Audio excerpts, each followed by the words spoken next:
La ciencia de la meditación. Samael Aun Weor. Capítulo 1. La verdad. En tanto uno no haya experimentado directamente eso que no es del tiempo, eso que es la verdad, no tendrá esa energía, ese ardor, ese incentivo, esa fuerza continua que se necesita para trabajar terriblemente sobre sí mismo. En estos tiempos modernos, los aspirantes son tibios, no trabajan sobre sí mismos en forma continua, ardientemente. Esto se debe precisamente al hecho concreto de que nunca han experimentado realmente eso que está más allá del cuerpo, los afectos y la mente. Eso que es la verdad. No es posible tener incentivo para el trabajo continuo sobre sí mismo, si no se ha experimentado previamente lo real.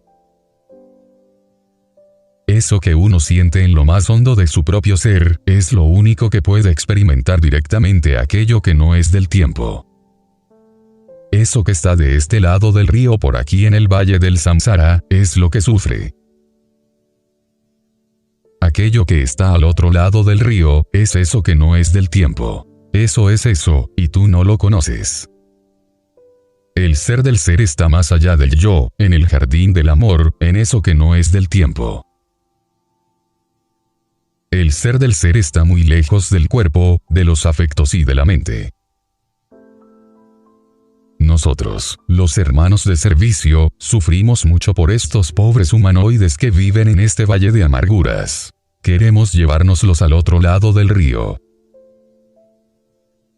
Solo el cuerpo de transformación, el Nirmanakaya, puede prepararnos para la experiencia continua de eso que no es del tiempo. El cuerpo de Nirmanakaya se recibe cuando uno renuncia al nirvana por amor a la humanidad. Mas hay que crearlos en la novena esfera. Tú lo sabes.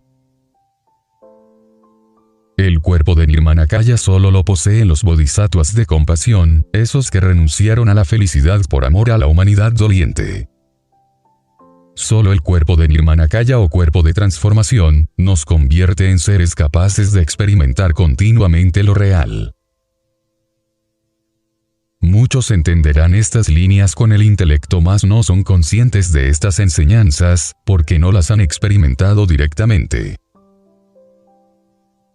Esas personas no saben qué es la verdad, porque no la han visto, porque no la han experimentado, porque no están conscientes de ella. La verdad es lo desconocido de instante en instante. La verdad es eso que es siempre nuevo. La verdad es lo atemporal. Lo que uno siente en su corazón, el dolor que un instante dado le aflige, tiene su raíz en el tiempo. Al otro lado del río, está siempre aquello que nada tiene que ver con el tiempo. La plenitud real, la auténtica felicidad se encuentra al otro lado del río. Las familias surgen en el tiempo. Se pierden en el tiempo, son siempre subjetivas, inconscientes y sufren mucho. Los grupos humanos aparecen y desaparecen en el tiempo, son muertos que viven. Esas sombras del pasado son fantasmas, que lloran y que a través del callejón del presente se proyectan hacia el futuro.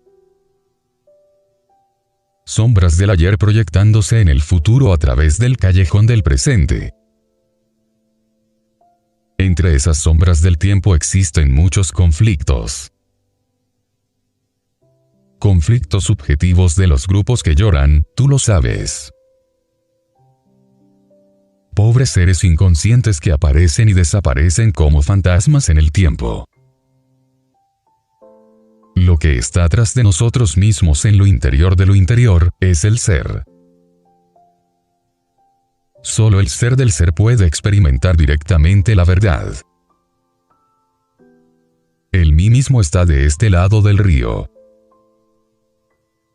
El ser está del otro lado del río.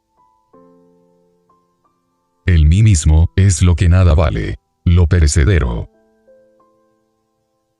El ser es lo imperecedero, eso que es siempre nuevo. El mí mismo es lo complicado, inconsciente y doloroso. El El ser es lo simple, feliz y consciente. El mí mismo es un nudo que hay que desatar. El ser es plenitud perfecta.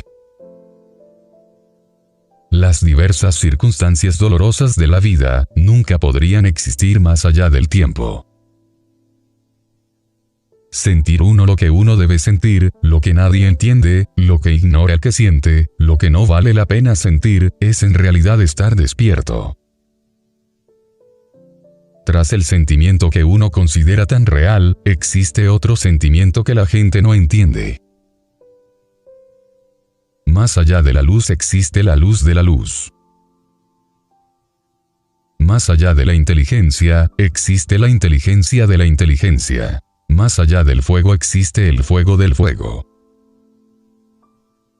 Solo el grado más alto de la intuición prajnaparamita puede experimentar directamente eso que se llama sunyata. Todo bodhisattva poseedor del glorioso cuerpo del nirmanakaya ha experimentado, alguna vez en forma directa, el vacío iluminador, el sunyata. Capítulo 2. La talidad. Mucho más allá del vacío iluminador y de la maquinaria de la relatividad, existe la talidad. Esto es, la totalidad. El vacío iluminador es el vestíbulo de la talidad. Quien experimenta el vacío iluminador, si no regresa aterrorizado, entra en la talidad. Retrocede el místico aterrorizado ante el vacío iluminador, cuando jamás ha pasado por la aniquilación budista. En el océano de la luz increada, el no ser es el real ser. Se es realmente lo que uno cree que no es. Ser algo que uno cree que no es ser realmente. Si todas las cosas se reducen a la unidad ¿a qué se reduce? Incuestionablemente la unidad se reduce a todas las cosas. Decir esto en forma enfática resulta cosa fácil, comprenderlo es un poco más difícil, mas no imposible. Sentirlo, experimentarlo directamente, vivenciarlo es casi imposible. Quienes alguna vez han pasado por tal experiencia mística, saben lo que es el vacío iluminador. Solo esos, los pocos, conocen directamente eso que está más allá del cuerpo, los afectos y la mente, eso que es la verdad. Afirmar intelectualmente que somos el árbol, el pájaro que vuela, el pez, el sol, los soles, resulta muy fácil. Identificarnos con el árbol, con el pájaro, con el pez, con el sol, con los soles, en estado de éxtasis y luego sentirnos siendo todo eso, resulta muy sencillo. Y, al alcance de cualquier místico iluminado, es sencillísimo. Ser realmente el árbol, el pájaro, el pez, el sol, los soles, resulta casi imposible. Es sunyata la experiencia del vacío iluminador. Para comprensión de nuestros lectores diremos que una cosa es identificarse con el árbol y otra muy distinta ser el árbol. En sunyata, experiencia directa del vacío iluminador, se es realmente el árbol, el pájaro, el pez, el sol, los soles, el mundo, los mundos, todo lo que es, ha sido y será. Cuando se tiene ego, la esencia regresa como la lámpara de Aladino a la botella, el interior del ego. Así se pierde el sunyata, la experiencia mística de lo real. Es precisamente en sunyata cuando se experimenta directamente eso que es la verdad. La esencia en sunyata se mueve libremente en el seno del vacío iluminador. La gota se sumerge entre el océano de aquello que nadie entiende. Lo que es realmente, nunca es entendido por aquellos que viven en el tiempo. Eso que experimenta la esencia, aterroriza espantosamente al ego. Ser todo y no ser alguien, resulta espantoso para quienes retroceden en la aniquilación budista. La auténtica felicidad del ser horroriza al ego. En Sunyata existe un elemento que transforma radicalmente.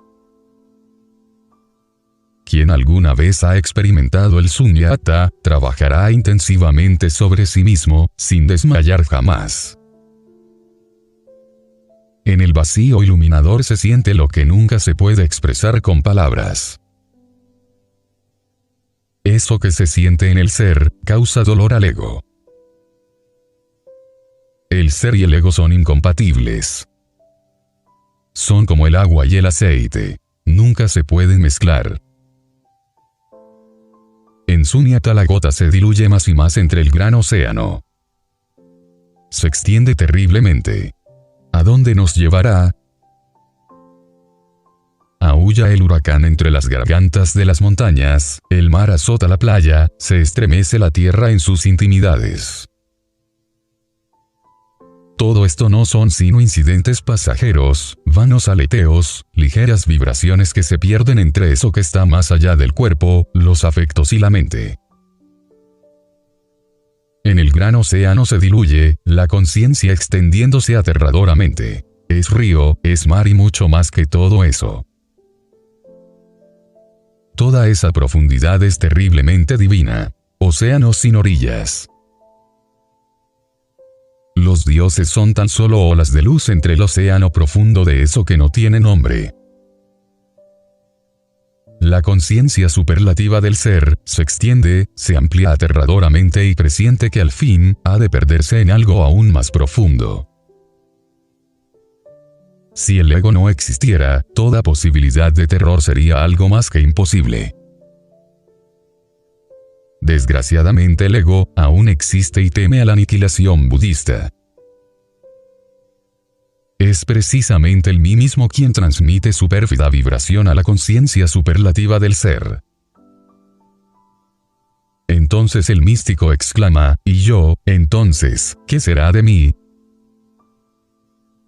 Teme el místico dejar de existir, se horroriza, sabe que ha de perderse en la talidad. La totalidad. Así es como se pierde el satori, el éxtasis, el samadhi, y se vuelve al interior del mí mismo. Cuán pocos resisten con éxito el Sunyata budista. En realidad la talidad está mucho más allá del universo, de la relatividad. Incuestionablemente la talidad está también muchísimo más allá del vacío iluminador. La maquinaria universal de la relatividad y su opuesto, el vacío iluminador, son tan solo los opuestos de eso que es, y sin embargo no es. La talidad es la síntesis de esos opuestos, aquello que existe más allá de toda posible existencia. Indubitablemente aquello que existe más allá de toda posible existencia, es realmente eso que no es absolutamente para la mente. El vacío iluminador es tan solo el vestíbulo de la sabiduría. Tú lo sabes. Quien esto escribe experimentó por 3 veces consecutivas el vacío iluminador. Ahora parla porque... Capítulo 3. Esencia y personalidad. La esencia sumergida entre el vacío iluminador experimenta lo que nadie experimenta. Sumergida la gota entre el gran océano de la luz, percibe lo que la gente nunca percibe. Lo que es real para la esencia, no le interesa a la gente. En el vacío iluminador la esencia percibe y transmite. Lo que la esencia percibe llega a la personalidad humana. En esos momentos los centros emocional y motor se unen al centro intelectual. Las experiencias místicas de la esencia, durante el éxtasis, al ser recibidas por el centro intelectual, informan también a los centros emocional y motor. Esto se debe a la integración de los 3 centros durante el éxtasis profundo. Gracias a todos estos procesos psíquicos, cuando el éxtasis concluye y la esencia regresa al interior del cuerpo, no se pierden los recuerdos de eso que experimentamos en ausencia del mí mismo. En realidad lo que la esencia experimenta en ausencia del mí mismo, es la felicidad de aquello que no es, y sin embargo, es. Dicha grande la de la plenitud. Entonces nos movemos más allá del tiempo en eso que nadie entiende. Sentimiento puro pero iluminado por algo que la razón subjetiva ignora. Sentimiento que no es sentimiento pero que sí es sentimiento. Sentimiento terriblemente profundo, en eso que nadie entiende. Sentimiento del sentimiento, convertido en hechos concretos pero desconocidos para el razonamiento meramente subjetivo. Luz en la luz, inteligencia muchísimo más allá de toda posible inteligencia. Cuestión de cuestiones que solo entender pueden los dharmakayas. Dichosos aquellos que poseen el cuerpo glorioso de los dharmakayas. Esos seres perfectos se mueven exactamente más allá del bien y del mal. Dichosas criaturas esas que vestidas con el cuerpo esencia del ser, moran en la zona geométrica existente entre el universo de la relatividad y el vacío iluminador. Escrito está en el libro de la vida, que los dharmakayas de la gran ley, han de pasar previamente por el estado de Sambhogakaya. Aquellos que se mueven en todas las regiones del universo, antes de su liberación final, son dichosos con el cuerpo de disfrute, el maravilloso vehículo de Sambhogakaya. Indubitablemente antes de recibir la portería del universo, debemos arreglar cuentas con la tesorería un poco más allá de la Eón 13. Tú lo sabes. Los dharmakayas con el cuerpo esencia o cuerpo ley, después de arreglar cuentas en la tesorería, se sumergen en el vacío iluminador y posteriormente ingresan a la talidad. Capítulo 4. La relajación. Acuéstese el asceta gnóstico en decúbito dorsal, boca arriba, con la cabeza hacia el oriente. Puede acostarse en su lecho o en la perfumada tierra o donde quiera. Delicioso acostarse a meditar, en los floridos campos, o entre ese rumor encantador de los pinares solariegos, donde las aves cantan. También puede el asceta gnóstico acostarse sobre las rocas de las montañas o en los acantilados del borrascoso Pontó. Las rocas amigas brindan consuelo a los ascetas gnósticos. Colocar vuestro cuerpo, ya en forma de una hermosa estrella de 5 puntas, ya en forma de hombre muerto, escoged la figura. La pentalfa resulta profundamente esotérica. Ella puede defenderos de los ataques de los tenebrosos. La posición de hombre muerto es profundamente significativa. La muerte es la corona de todos. Tú lo sabes. Debes entonces parecer un cadáver. Los pies tocándose con los talones y las puntas de los mismos separadas en forma de abanico. A lo largo del cuerpo se extienden los brazos de cadáver. Respirad ahora como respiran los niños recién nacidos. Observad a los pequeños, poned atención en su forma de respiración. Imitadlos durante la meditación. Cuán bellos son los niños recién nacidos. Su respiración es ciertamente la del alma del mundo. El olor de las criaturas recién nacidas, resulta silvestre, sabe a bosque, a montaña, tiene un no sé qué. En las inocentes criaturas solo se manifiesta la esencia pura e inefable. Ahora podemos explicarnos por sí mismos el motivo fundamental por el cual los recién nacidos son autoconscientes. Sin embargo, las gentes mayores con mucha autosuficiencia, suponen que el recién nacido es inconsciente. Observad a los niños recién nacidos. Sus cuerpecillos en la cuna relajados tienen un aspecto inefable. Imitad a las criaturas recién nacidas. Relajad vuestro cuerpo como los niños lo relajan. Que ningún músculo quede en tensión, las piernas y los brazos de las criaturas recién nacidas parecen de seda. Duermen los niños recién nacidos deliciosamente entre sus cunas felices y sin problemas de ninguna especie. Imitad a los niños inocentes durante la meditación interior profunda. Reconquistad la infancia en la mente y el corazón. Capítulo 5. Relajación de la mente. Vivid de instante en instante, de momento en momento, sin el doloroso peso del pasado, sin preocupaciones por el futuro. Relajad la mente.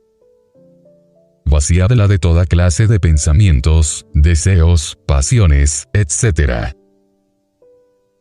No aceptéis dentro de tu mente ningún pensamiento. Antes que la llama de oro pueda arder con luz serena, la lámpara debe estar bien cuidada al abrigo de todo viento. Los pensamientos terrenales deben caer muertos a las puertas del templo. La mente debe estar quieta por dentro, por fuera y en el centro. Así en meditación profunda y con la mente relajada, experimentaréis lo real. Entregaos a vuestro Dios interior profundo, olvidaos completamente de la mundanalidad. Durante la meditación, mantened los párpados cerrados. Que vuestro vehículo físico se adormezca deliciosamente. La meditación sin sueño destruye el cerebro y daña la mente. La meditación profunda debidamente combinada con el sueño, conduce al éxtasis, al samadhi. Combinad sueño con meditación en proporciones armoniosas. Nunca olvidéis la ley de la balanza. Necesitáis realmente de un 50% de sueño y de un 50% de meditación. Practicad la meditación cuando os sintáis predispuestos al sueño normal. El panadero que quiere preparar pan, deberá saber combinar las diversas cantidades de agua y harina. Si pone más agua que harina, no le resultará el pan al panadero. Si pone mucha harina y poca agua, tampoco resultará el pan al panadero. En forma similar es el proceso de la meditación. Si ponemos más sueño que meditación, caeremos en la inconsciencia. Si ponemos más meditación que sueño, arruinaremos la mente y el cerebro. Empero, si sabemos combinar armoniosamente sueño y meditación, lograremos eso que se llama samadhi, éxtasis. Quienes pretenden meditar eliminando radicalmente el sueño, se parecen a aquel que intenta poner el automóvil en marcha haciendo presión violenta sobre los frenos. Otro ejemplo os permitirá aclarar mejor todo esto. Imaginar por un momento a un jinete sobre su cabalgadura. Si el jinete quiere poner en marcha al caballo, deberá aflojar las riendas. Mas si en vez de hacer esto ala las riendas a tiempo que hiere a la bestia con las espuelas, entonces habrá algo absurdo. El pobre animal entrará en desasosiego. Se parará sobre sus patas, relinchará y hasta arrojará con violencia al jinete. Exactamente sucederá algo similar al devoto que intenta meditar eliminando el sueño. La relajación mental debe ser perfecta.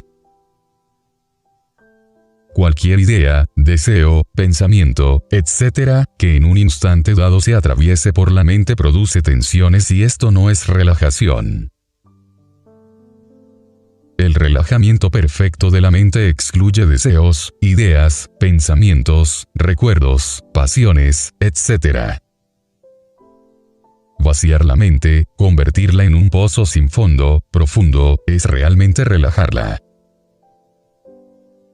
La mente superficial es semejante a un charco en el camino. Cuando sus aguas se evaporan bajo los rayos solares, solo queda el lodo y la podredumbre. La mente profunda, relajada, maravillosa, es como un lago insondable, donde viven innumerables peces y hay vida en abundancia. Cuando alguien lanza una piedra a un lago apacible y sereno, se producen ondas rutilantes que van desde el centro hacia la periferia. Esa es la reacción del agua ante el impacto proveniente del mundo exterior. Similarmente, diremos que la mente relajada es como un lago apacible y sereno, donde se refleja el panorama del universo. Los impactos provenientes del mundo exterior al caer en el lago de la mente, originan ondas que van desde el centro a la periferia. Esas ondas agitan la mente de los anacoretas y les llevan al fracaso. La mente debe ser controlada desde el centro a fin de que nunca reaccione ante los impactos provenientes del mundo exterior. Paz inferencial. Samael Aun Weor.